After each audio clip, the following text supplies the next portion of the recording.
Почитувани, СДС со својата лоша и неуспешна економска политика ја донесе државата на работна рецесија. Според официјалните податоци, објавени од страна на Државниот завод за статистика, македонската економија тоне. Вчера беше објавен уште еден лош и негативен макроекономски показател. Уште еден пад, трет последователен на извозот. Извозот во август, споредено со јули 2017 година, бележи пад од цели 8,2%, а претходниот месец извозот падна за 12,1%. Бројките потврдуваат дека економијата стагнира.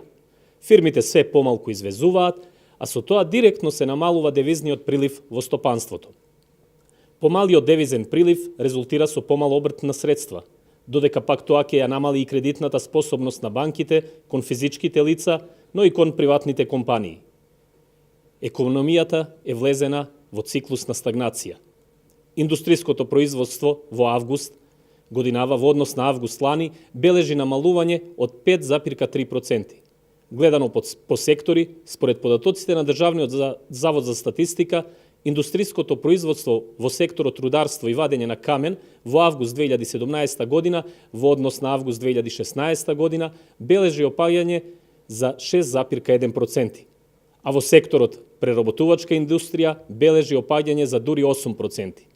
Сериозен пат имаме и во секторот на градежништвото, од дури 19,9% за издадени одобренија за градба во јули во однос на истиот месец од претходната година. Додека секаде во Европа расте бруто домашниот производ, кај нас бележи вртоглав пат од минус 1,8%. И сето тоа благодарение на неспособноста на владата на СДС. Просечната плата, наместо да расте, како што беше ветено, опаѓа.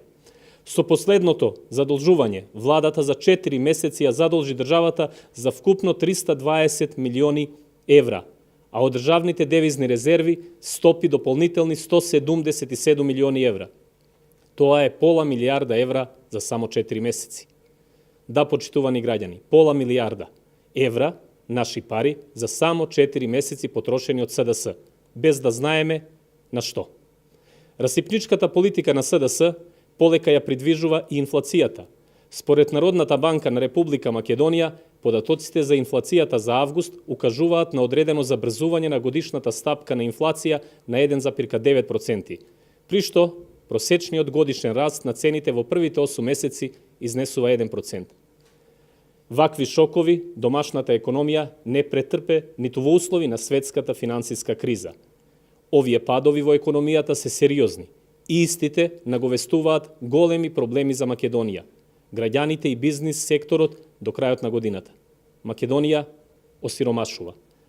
Македонија со ова темпо влегува во рецесија.